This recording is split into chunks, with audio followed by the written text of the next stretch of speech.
नमस्कार, स्वागत है आपका ITI स्टडी में।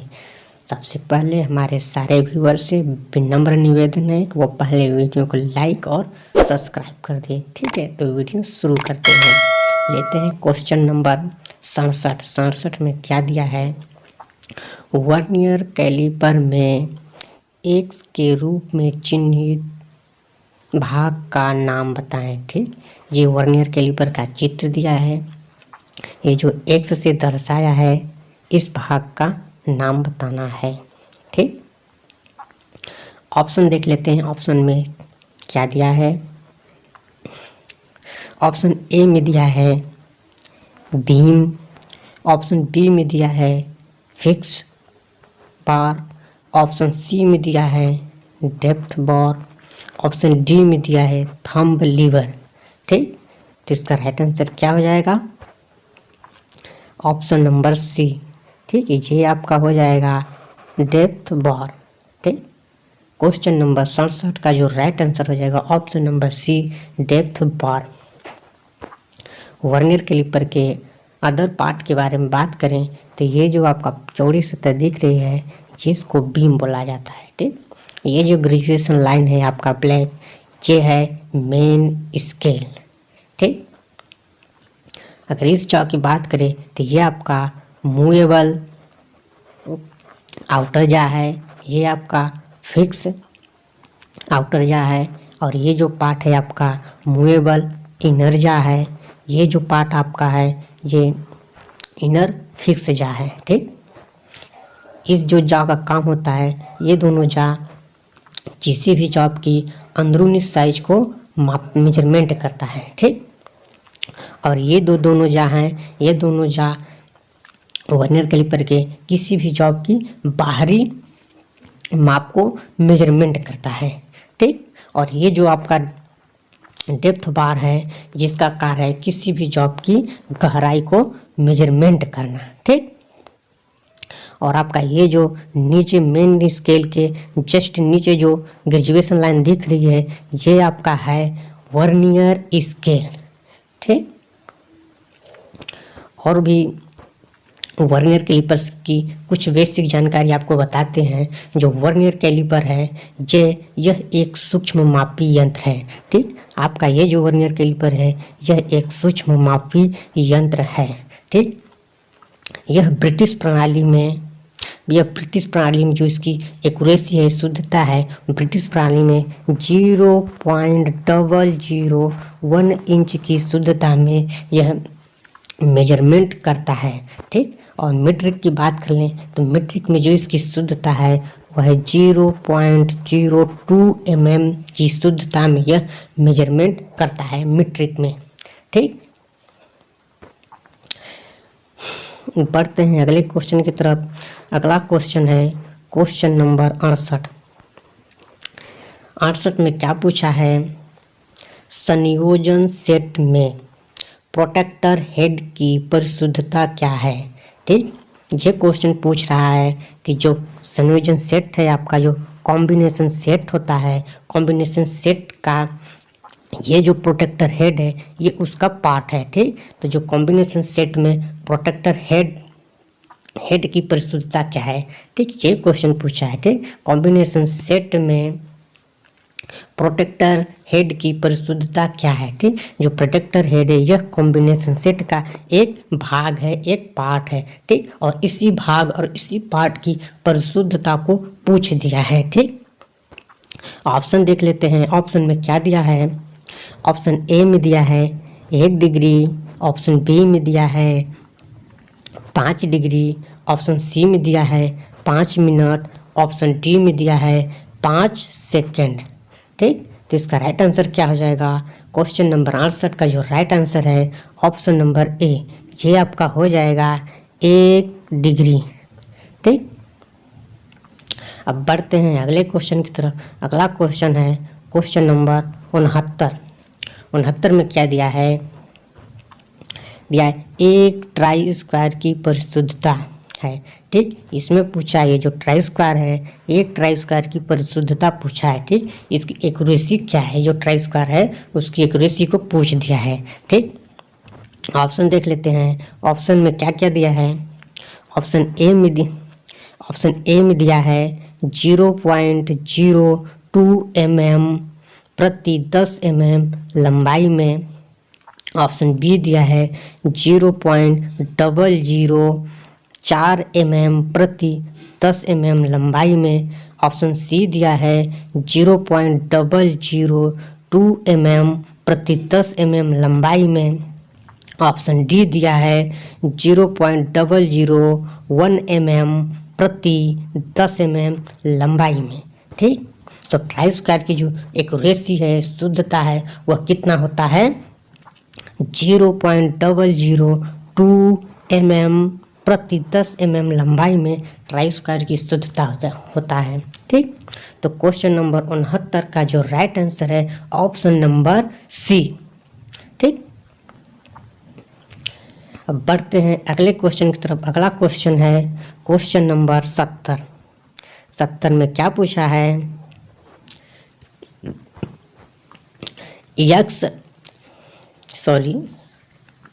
निशान दिखने के लिए किस पंच का उपयोग किया जाता है। ठीक, क्वेश्चन को एक बार फिर से पढ़ते हैं। क्वेश्चन क्या पूछा है, निशान दिखने के लिए किस पंच का उपयोग किया जाता है। ठीक, कह रहा है निशान, इसका कहने का मतलब है कि जो मार्किंग की लाइन को पक्का करने के लिए किस पंच का यूज किया जाता है। ठीक, ऑप्शन देख लेते हैं। ऑप्शन में क्या क्या दिया है। ठीक, ऑप्शन ए में दिया है डॉट पंच। ऑप्शन बी में दिया है पिन पंच। ऑप्शन सी में दिया है बेल पंच। ऑप्शन डी में दिया है सेंटर पंच। ठीक, तो जब भी एग्जाम में क्वेश्चन पूछ दे मार्किंग लाइन को पक्का करने के लिए किस पंच का यूज किया जाता है, ठीक, तब आपका राइट आंसर हो जाएगा डॉट पंच। ठीक, क्वेश्चन नंबर 70 का जो राइट आंसर है ऑप्शन नंबर ए डॉट पंच। ठीक, अगर एग्जाम में क्वेश्चन पूछते जो डॉट पंच है उसके पॉइंट का एंगल कितना है, तब आपका राइट आंसर हो जाएगा 60 डिग्री। ठीक, जो डॉट पंच है उसके पॉइंट का एंगल 60 डिग्री होता है। ठीक, पिन पंच की बात करें तो पिन पंच से किस प्रकार एग्जाम में क्वेश्चन बनता है। ठीक, पिन पंच का यूज क्या है। पिन पंच का यूज पतली शीट पर मार्किंग की हुई लाइन को अगर पक्का करना है तब पिन पंच का यूज किया जाता है। ठीक, अगर एग्जाम में क्वेश्चन पूछ दे पिन पंच के पॉइंट एंगल कितना होता है, तो पिन पंच का पॉइंट एंगल होता है 30 डिग्री। ठीक, जब भी एग्जाम में क्वेश्चन पूछ दे पिन पंच के पॉइंट का एंगल कितना होता है, तब आपका राइट आंसर हो जाएगा 30 डिग्री। ठीक, बात करते हैं बेल पंच। ठीक, बेल पंच का यूज क्या है। जब भी एग्जाम में क्वेश्चन पूछ दे बेल पंच का यूज क्या है, तो जो बेल पंच होता है, बेल मतलब घंटी, एकदम घंटी के आकार का होता है बेल पंच होता है। इसका यूज होता है किसी भी गोल राड का सेंटर निकालने के लिए। ठीक, जब भी एग्जाम में पूछ दे कि बेल पंच का यूज क्या है, तब बेल पंच का यूज होता है किसी भी गोल राड का सेंटर निकालने के लिए। ठीक, बात करते हैं सेंटर पंच। सेंटर पंच का क्या उपयोग है, बहुत ही इंपॉर्टेंट क्वेश्चन है यह, एग्जाम में बार बार इससे क्वेश्चन पूछता है। ठीक, सेंटर पंच का यूज क्या है। सेंटर पंच का यूज सेंटर पॉइंट को, ठीक, सेंटर पॉइंट को गहरा करने के लिए यूज किया जाता है। ठीक, ये सेंटर पंच का यूज हो गया। और बात करते हैं अगर जब भी एग्जाम में क्वेश्चन पूछ दे कि सेंटर पंच का पॉइंट एंगल कितना होता है, ठीक, तब आपका राइट आंसर हो जाएगा 90 डिग्री। ठीक, जब भी एग्जाम में यह क्वेश्चन पूछे कि सेंटर पंच के पॉइंट का एंगल कितना है, तब आपका राइट आंसर हो जाएगा 90 डिग्री। ठीक, जहाँ भी क्वेश्चन ना समझ में आए आप कमेंट में लिख के जरूर बताइएगा। ठीक, बढ़ते हैं अगले क्वेश्चन की तरफ। अगला क्वेश्चन है क्वेश्चन नंबर 71 में क्या पूछा है, उस कैलीपर का नाम बताइए जिसकी एक टांग एडजस्टेबल डिवाइडर पॉइंट और दूसरा टांग मुड़ा होता है। ठीक, ये पूछा है क्वेश्चन में कि उस कैलीपर का नाम बताना है कि जिसका एक टांग, जो इसका एक टांग होता है वो एडजस्टेबल डिवाइडर पॉइंट और दूसरा टांग क्या होता है, मुड़ा होता है, वो कौन सा कैलिपर है। ठीक, ऑप्शन देख लेते हैं। ऑप्शन में क्या क्या दिया है। ऑप्शन ए में दिया है जेनी कैलिपर, ऑप्शन बी में दिया है इनसाइड कैलिपर, ऑप्शन सी में दिया है आउटसाइड कैलिपर, ऑप्शन डी में दिया है स्प्रिंग ज्वाइंट कैलिपर। ठीक, तो इसका राइट आंसर क्या हो जाएगा, वो कौन सा कैलिपर है जिसका एक टांग एडजस्टेबल डिवाइडर पॉइंट और दूसरा टांग मुड़ा होता है। ठीक, वो है जेनी कैलिपर है। ठीक, तो क्वेश्चन नंबर जो 71 का राइट आंसर हो जाएगा option number A, Jenny caliper. Jenny caliper ही है जिसका एक टांग जो होता है एडजस्टेबल होता है, जिसको हम कम बेसी कर सकते हैं, लेकिन दूसरा टांग बेंड होता है, मुड़ा हुआ होता है। ठीक, अब जेनी कैलिपर का यूज क्या है। ठीक, जेनी कैलिपर किसी भी जॉब पर समानांतर रेखा खींचने के लिए यूज किया जाता है। जैसे आपका कोई जॉब हो गया, ठीक, तो इसमें दो संलग्न भुजाओं को 90 डिग्री पर तैयार करके और इन्हीं को आधार मान के, इन्हीं भुजाओं को आधार मान के जेनी कैलिपर से समानांतर इस पर रेखा खींची जाती है। ठीक, तो एक प्रकार से यह मार्किंग करने के लिए यूज किया जाता है, समानांतर रेखा खींचने के लिए यूज किया जाता है। ठीक, इसके अलावा भी इसका क्या यूज है, जेनी कैलिपर का यूज किसी भी गोल राड का सेंटर निकालने के लिए भी करते हैं। ठीक, जब भी एग्जाम में क्वेश्चन पूछ दे, यह क्वेश्चन बार बार पूछा जाता है कि गोल राड का सेंटर निकालने के लिए किस कैलिपर का यूज करता है, तब आपका राइट आंसर हो जाएगा जेनी कैलिपर। ठीक, जेनी कैलिपर का यूज ही गोल राड का सेंटर निकालने के लिए किया जाता है। ठीक, अब अगर इनसाइड कैलिपर की बात करें तो इनसाइड कैलिपर से किस प्रकार का क्वेश्चन बनता है एग्जाम में। ठीक, जो इनसाइड का कैलिपर है, इनसाइड नाम से इसके पता चलता है कि इनसाइड किसी भी जॉब की अंदरूनी माप को मेजरमेंट करता है। ठीक, इनसाइड यानी इसके नाम से पता चल जा रहा है, ठीक, कि अंदरूनी मेजरमेंट करने वाला यह टूल है। ठीक, तो जो इनसाइड कैलिपर है यह एक प्रकार का अप्रत्यक्ष मापी टूल है। ठीक, एग्जाम में भी क्वेश्चन पूछ देता है कि इनसाइड कैलिपर किस प्रकार का मापी टूल है। ठीक, तब आपका राइट आंसर हो जाएगा जो इनसाइड कैलिपर है वह एक प्रकार का अप्रत्यक्ष मापी टूल है। ठीक, यह किसी जॉब की अंदरूनी साइज को मेजरमेंट करता है। ठीक, बात करते हैं आउटसाइड कैलिपर। आउटसाइड कैलिपर से किस प्रकार एग्जाम में क्वेश्चन बनता है। ठीक, तो आउटसाइड कैलिपर इसके भी नाम से पता चल रहा है आउटसाइड। ठीक, यानी कि किसी भी बाहरी माप को मेजरमेंट करने के लिए आउटसाइड कैलिपर का यूज किया जाता है। ठीक, यह भी एक प्रकार का अप्रत्यक्ष मापी टूल है। ठीक, यह दोनों एक प्रकार के अप्रत्यक्ष मापी टूल हैं। अगर बात करें आपके इनसाइड और आउटसाइड कैलिपर की शुद्धता की, तो जो आउटसाइड और इनसाइड कैलिपर की एक्यूरेसी होती है, जो आपका स्क्रूल का शुद्धता होती है उतना होती है, यानी इसकी जो शुद्धता होती है 0.5 mm की शुद्धता में यह मेजरमेंट करता है। ठीक, अब बढ़ते हैं अगले क्वेश्चन की तरफ। अगला क्वेश्चन है क्वेश्चन नंबर 72। क्वेश्चन नंबर 72 में क्या पूछा है,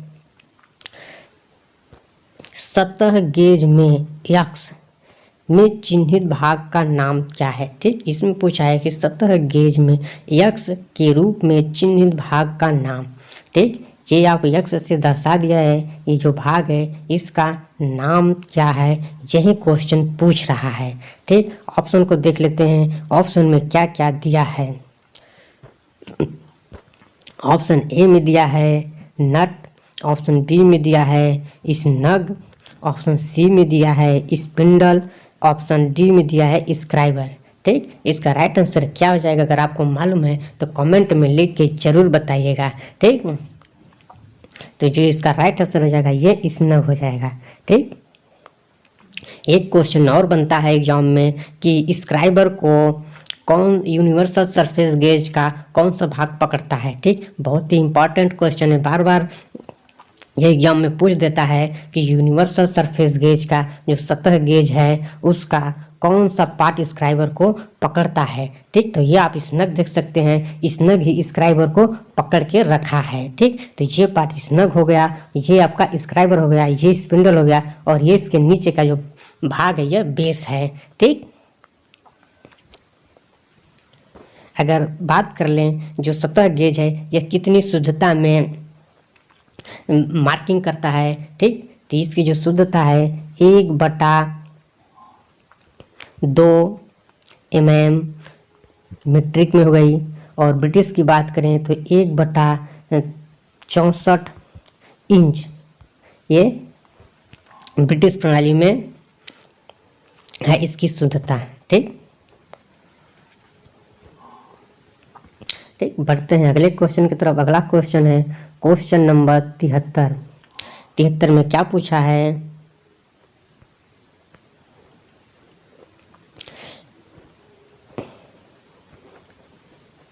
तिहत्तर में पूछा है संयोजन सेट में यक्स के रूप में चिन्हित भाग का नाम। ठीक, क्वेश्चन कर रहा है कि जो कॉम्बिनेशन सेट में एक्स के रूप में चिन्हित भाग का नाम क्या है।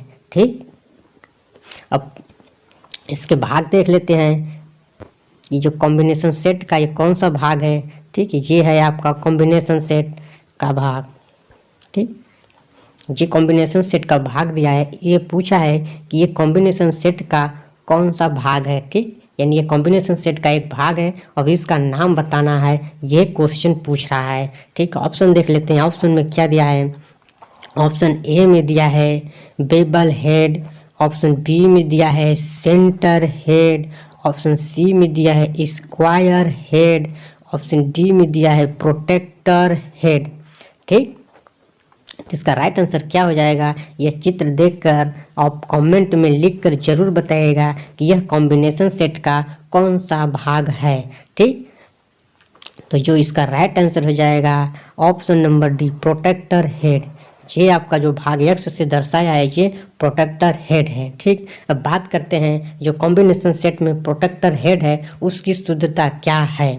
ठीक, प्रोटेक्टर हेड 1 डिग्री जो प्रोटेक्टर हेड है 1 डिग्री की शुद्धता में यह कोण को मेजरमेंट करता है। ठीक, 1 डिग्री की शुद्धता में यह कोण को मेजरमेंट करता है। ठीक, बात करें अगर स्क्वायर हेड की तो स्क्वायर हेड भी प्रोटेक्टर हेड कॉम्बिनेशन सेट का ही यह भाग है।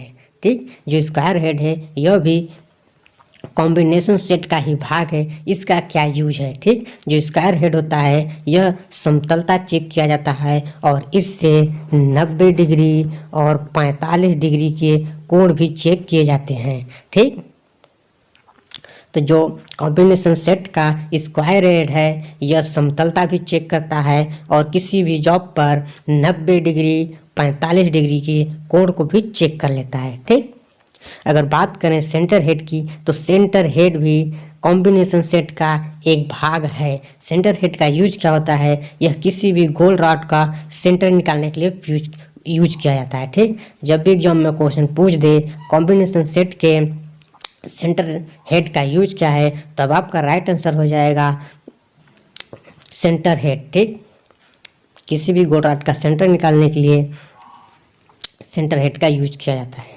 ठीक, अब बढ़ते हैं अगले क्वेश्चन की तरफ। अगला क्वेश्चन है क्वेश्चन नंबर 74।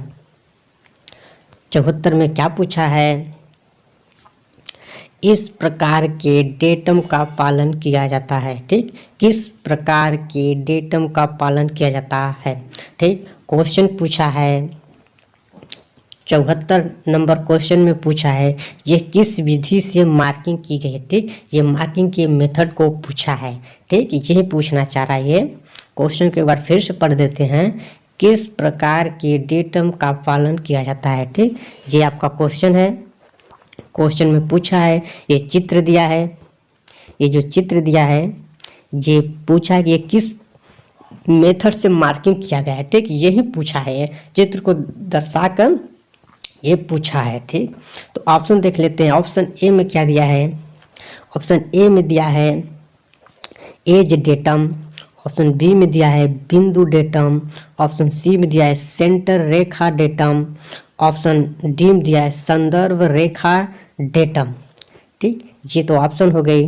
ठीक, अब इसका राइट आंसर क्या हो जाएगा, अगर आपको मालूम है तो कमेंट में लिखकर जरूर बताइएगा। जो इसका राइट आंसर हो जाएगा ऑप्शन नंबर ए, यह एज डेटम विधि से मार्किंग की गई है। ठीक, अब एज डेटम की विधि में की बात कर लें तो इसमें किस प्रकार से मार्किंग किया जाता है। ठीक, जो एज डेटम विधि है इसको मार्किंग करने के लिए सबसे पहले आपको जाप को दो संलग्न भुजाओं को 90 डिग्री कोण पर बनाया जाता है। इसकी दो संलग्न भुजाओं को ट्राइस्काल से 90 डिग्री पर चेक कर लिया जाता है। जब यह 90 डिग्री पर बन जाता है तब इसके एक सतह को, ये जो इसका सतह है, एक सतह को समतल बनाया जाता है। ठीक, एक सतह को समतल बना के तब डेटम एज विधि से इस पर मार्किंग की जाती है। ठीक, ये इसका नियम है मार्किंग करने का। ठीक, इस प्रकार से और मार्किंग की जाती है इस पर। ठीक, अब बढ़ते हैं अगले क्वेश्चन की तरफ। अगला क्वेश्चन है क्वेश्चन नंबर 75। 75 में क्या पूछा है, इस समानांतर ब्लॉक का नाम बताएं। ठीक, जिस समानांतर जो ब्लॉक है उसका नाम बताना है।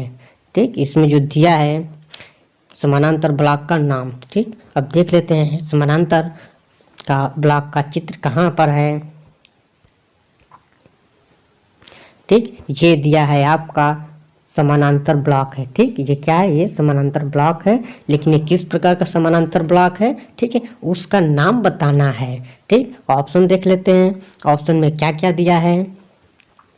ऑप्शन ए में दिया है ठोस समानांतर ब्लॉक। ठीक, ऑप्शन बी में दिया है टेनन समानांतर ब्लॉक, ऑप्शन सी में दिया है कोढ़ी समानांतर ब्लॉक और ऑप्शन डी में दिया है समायोज्य समानांतर ब्लॉक। ठीक, तो इसका राइट आंसर क्या हो जाएगा, ये चित्र दे दिया है, इसका नाम बताना है कि कौन सा समानांतर ब्लॉक है।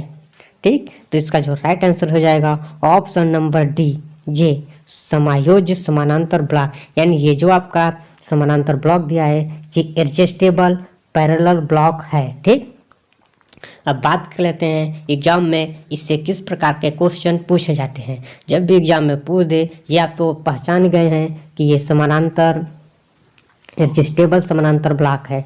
ठीक, अब इसका यूज क्या होता है कि इसको विभिन्न ऊंचाई पर सेट करने के लिए इसका यूज किया जाता है। ठीक, जब भी एग्जाम में क्वेश्चन पूछते कि विभिन्न ऊंचाइयों पर सेट करने के लिए किस समानांतर ब्लॉक का यूज किया जाता है, तो अब आपका हो जाएगा एडजस्टेबल पैरेलल ब्लॉक। ठीक, ये देख रहे हैं, इसको ऊपर नीचे खिसका सकते हैं, यानी स्लाइड करता है। इसमें दो पार्ट हैं, इसके पार्ट को हम स्लाइड करा सकते हैं। ठीक, इस कारण से इसको विभिन्न ऊंचाइयों पे इसको सेट कर सकते हैं। ठीक, अब बढ़ते हैं अगले क्वेश्चन की तरफ। अगला क्वेश्चन है क्वेश्चन नंबर 76। 76 में क्या पूछा है, ग्रेड ए भी ब्लॉक के निर्माण के लिए किस मटेरियल का यूज किया जाता है। ठीक, बहुत ही इम्पोर्टेंट क्वेश्चन है, एग्जाम में बार बार पूछता है। ठीक, कि किस पूछा है ग्रेड ए भी ब्लॉक। ठीक, इसमें ग्रेड ए भी ब्लॉक के निर्माण के मटेरियल पूछा है, यानी कि पूछ रहा है जो ग्रेड ए का भी ब्लॉक है किस धातु का बना होता है, किस मटेरियल का बना होता है। ठीक, ये क्वेश्चन पूछा है। ठीक, क्वेश्चन आपको समझ में आ गया होगा, अगर ना आए तो कमेंट में लिख कर जरूर बताइएगा, लेकिन वीडियो को लाइक और सब्सक्राइब पहले करिएगा। ठीक, तो ऑप्शन देख लेते हैं ऑप्शन में क्या दिया है। ऑप्शन ए में दिया है टूल स्टील का बना है, ऑप्शन बी में दिया है कार्बन स्टील, ऑप्शन सी में दिया है उच्च गुणवत्ता वाला स्टील, ऑप्शन डी में दिया है बारीक दानेदार कास्ट लोहा। ठीक, ये ऑप्शन दिया है। ठीक, तो ग्रेड ए का जो भी ब्लॉक है वह किस मेटल का बना होता है, अगर आपको आंसर मालूम है तो कमेंट में लिख कर जरूर बताइए। ठीक, क्वेश्चन नंबर 76 का जो राइट आंसर हो जाएगा ऑप्शन नंबर सी, उच्च गुणवत्ता वाला स्टील।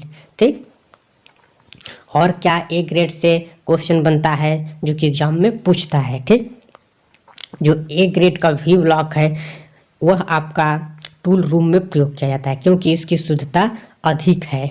ठीक, यह क्वेश्चन और पूछता है जो ए ग्रेड का वी ब्लॉक है यह किन साइजों में मिलता है। ठीक, तो जो ए ग्रेड का जब भी एग्जाम में पूछ दे ए ग्रेड के वी ब्लॉक की लंबाई क्या है, इसकी साइज क्या है, तब यह होता है 100 mm।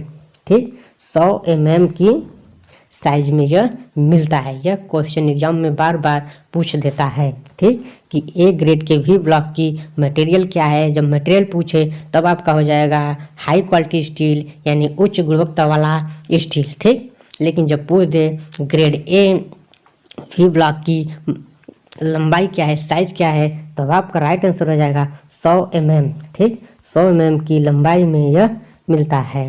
ठीक, अब बात करते हैं अगर वी ब्लॉक की बात क्या है तो वी ब्लॉक 2 ग्रेड में मिलता है, ए ग्रेड और बी ग्रेड। ए ग्रेड की जो भी क्वेश्चन एग्जाम में बनते हैं वो आपको बता दिए हैं। और बी ग्रेड की बात कर लेते हैं, बी ग्रेड का क्या यूज है, उसकी क्या धातु है, उसकी क्या साइज है। ठीक, तो जो बी ग्रेड का वी ब्लॉक होता है इसका उपयोग वर्कशॉप में किया जाता है। ठीक, इसका यूज वर्कशॉप में किया जाता है। इसकी जो साइज होती है वह होता है 300 mm। ठीक, 300 mm की साइज में वी ग्रेड का जो वी ब्लॉक है वो उपलब्ध होता है।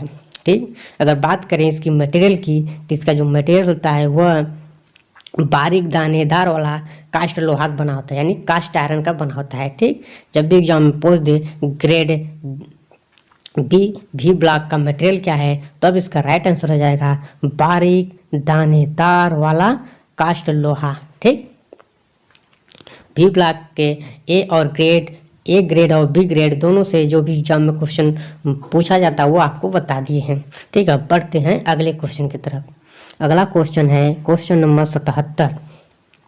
77 में क्या पूछा है, कुंजी मार्ग के कोनों पर पदार्थ को हटाने के लिए किस छेनी का प्रयोग किया जाता है। ठीक, एक चीज को आप ध्यान देना है, जब भी एग्जाम में पूछ दे किसी भी ठीक कोने या कॉर्नर, ठीक इसमें दिया है कुंजी मार्ग के कोने पर पदार्थ को हटाने के लिए किस छेनी का प्रयोग किया जाता है। ठीक, जब भी एग्जाम में पूछ दे कॉर्नर या कोने के बनाने की बात करें, वहाँ से पदार्थ और मटेरियल हटाने की बात करें, कोई भी कॉर्नर कोना पर से पदार्थ या मटेरियल को हटाना है तो अब आपका राइट आंसर हो जाता है डायमंड पॉइंट छेनी।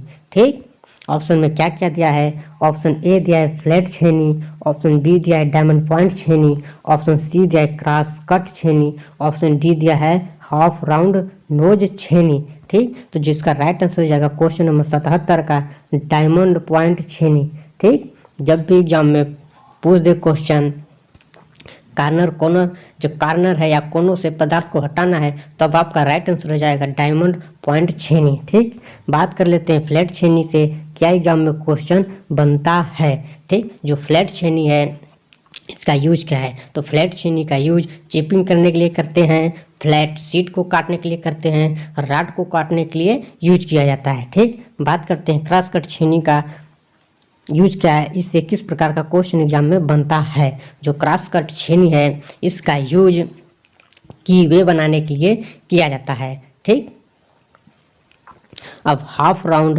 नोच छेनी की बात करें तो हाफ राउंड नोच छेनी से किस प्रकार से क्वेश्चन एग्जाम में बनता है। जो हाफ राउंड नोच छेनी है इससे क्वेश्चन बनता है कि ऑयल ग्रू काटने के लिए किस चीज़ का यूज किया जाता है, तो अब आपका राइट आंसर हो जाएगा हाफ राउंड नोच छेनी। ठीक, हाफ राउंड नोच छेनी का प्रयोग ही ऑयल ग्रू बनाने के लिए किया जाता है।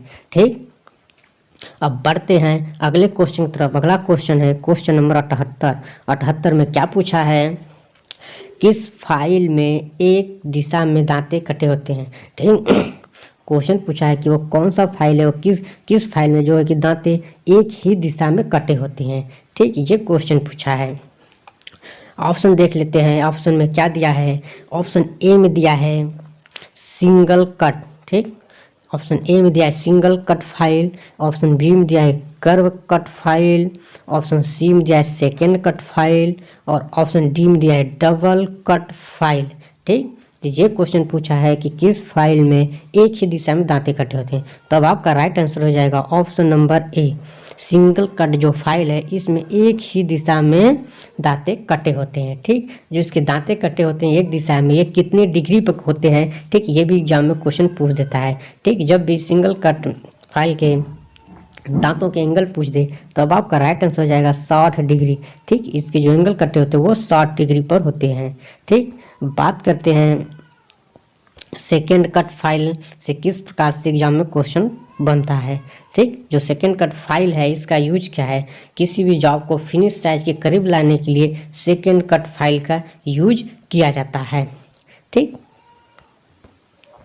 अब बढ़ते हैं अगले क्वेश्चन की तरफ। अगला क्वेश्चन है क्वेश्चन नंबर 79। 79 में क्या पूछा है, लकड़ी और चमड़े की फाइलिंग करने के लिए किस फाइल का उपयोग किया जाता है। ठीक, जब भी एग्जाम में क्वेश्चन पूछ दे लकड़ी और चमड़ा, ठीक, जब भी एग्जाम में यह क्वेश्चन पूछे लकड़ी और चमड़े की फाइलिंग करने के लिए किस फाइल का यूज किया है, जब लकड़ी और चमड़े की बात आती है, ठीक, तब आपका कौन सा फाइल हो जाएगा। ठीक, ऑप्शन देख लेते हैं। ऑप्शन ए में दिया है हैंड फाइल, ऑप्शन बी में दिया है बास्टर्ड फाइल, ऑप्शन सी में दिया है रास्प कट फाइल, ऑप्शन डी में दिया है सिंगल कट फाइल। ठीक, इसका राइट आंसर क्या हो जाएगा, क्वेश्चन नंबर 79 का जो राइट आंसर हो जाएगा option number C, rasp cut file. ठीक, जब भी एग्जाम में क्वेश्चन पूछ दे लकड़ी और चमड़े की फाइलिंग करना है तो अब आपका राइट आंसर हो जाएगा रास्प कट। ठीक, इसको याद कर लीजिएगा। ठीक, लकड़ी और चमड़ा की जब बात आए फाइलिंग की तब आपका रास्प कट हो जाएगा। ठीक, अगर बात करते हैं हैंड फाइल, हैंड फाइल से किस प्रकार से एग्जाम में क्वेश्चन बनता है। ठीक, जो हैंड फाइल है वह पूछ देता है एग्जाम में को कौन सा फाइल है जो लंबाई में समानांतर और मोटाई में टेपर होता है। ठीक, तो हैंड फाइल है, जो हैंड फाइल वह मोटाई में टेपर होता है और लंबाई में समानांतर होता है। ठीक, अगर बास्टर्ड फाइल की बात करें तो जो बास्टर्ड फाइल से क्वेश्चन बनता है तो बास्टर्ड फाइल का क्या यूज है, तो जो बास्टर्ड फाइल होता है यह रफ कार के लिए यूज किया जाता है। ठीक, रास्प कट का आपको बता दिया गया। सिंगल कट फाइल का भी यूज होता है, यह नर्म धातु को फाइलिंग करने के लिए सिंगल कट फाइल का यूज किया जाता है। ठीक, अब बढ़ते हैं अगले क्वेश्चन की तरफ। अगला क्वेश्चन है क्वेश्चन नंबर 80। 80 में क्या पूछा है, क्यों फाइलों के कटिंग फेसेस को लंबाई के साइड से थोड़ा बेवल किया जाता है। ठीक, क्वेश्चन के बाद फिर से दोहराते हैं। क्वेश्चन में पूछा है क्यों फाइलों के कटिंग फेसेस को लंबाई के साइड से थोड़ा बेवल किया जाता है। ठीक, ऑप्शन देख लेते हैं। ऑप्शन में क्या दिया है, ऑप्शन ए में दिया है वर्क पीस पर उचित पकड़ प्राप्त करें। ठीक, ऑप्शन बी में दिया है फ्लैट सतहों की फाइलिंग आसान करने के लिए। ठीक, और ऑप्शन सी में दिया है फाइल फेस और वर्कपीस के बीच क्लियरेंस प्रदान करने के लिए। ऑप्शन डी में दिया है फाइलिंग करते समय ऑप्शन डी में दिया है फाइलिंग करते समय वर्कपीस पर अधिक दबाव सुनिश्चित करें। ठीक, इसका राइट आंसर क्या हो जाएगा, जो क्वेश्चन नंबर 80 इसका राइट आंसर हो जाएगा ऑप्शन नंबर बी। ठीक, फ्लैट सतहों की,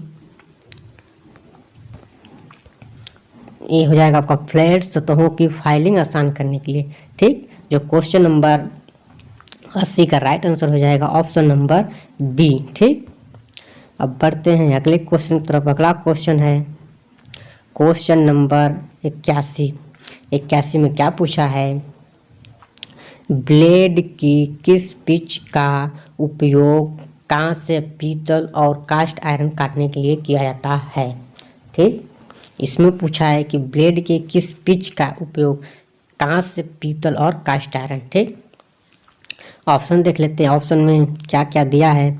ऑप्शन ए में दिया है 0.80 mm, ऑप्शन बी में दिया है 1.00 mm, ऑप्शन सी में दिया है 1.40 mm, ऑप्शन डी में दिया है 1.80 mm। ठीक, ये पूछा है जो कास्ट आयरन है, ये आपका कांस्य हो गई, पीतल और कास्ट आयरन काटने के लिए हम ब्लेड के किस पिच का यूज करते हैं। ठीक,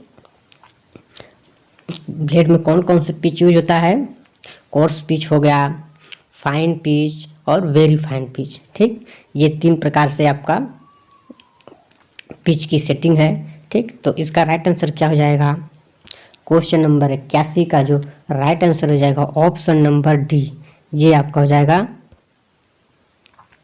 ये जो होता है 1.80 mm, यह कोर्स पिच के अंतर्गत आता है। ठीक, अब बात करते हैं क्यों ही कांस्य, पीतल और कास्ट आयरन को काटने के लिए क्यों कोर्स पिच का ही यूज करते हैं। ठीक, जो 1.80 mm है यह कोर्स पिच के अंतर्गत आता है। ठीक, जो कांस्य और पीतल कास्ट आयरन है यह प्रकार के नर्म धातु हैं। ठीक, जो कोर्स पिच होते हैं इसके दांते दूर दूर पर होते हैं। ठीक, तो ये कटिंग अधिक करते हैं। ठीक, नर्म धातुओं को ये अधिक काटते हैं। ठीक, तो क्वेश्चन नंबर 81 का जो राइट आंसर हो जाएगा ऑप्शन नंबर डी। ठीक, वीडियो को देखने के लिए धन्यवाद। वीडियो को लाइक और सब्सक्राइब जरूर करिएगा। ठीक, यह 600 क्वेश्चन का सीरीज चल रहा है। यह 600 क्वेश्चन सीरीज का 5वां भाग है। ठीक, 6वां भाग जल्द ही आप लोगों के बीच आएगा, लेकिन आप लोग वीडियो को लाइक और शेयर जरूर करिएगा और क्रम से वीडियो को देखेंगे तभी आपको समझ में आएगा। धन्यवाद।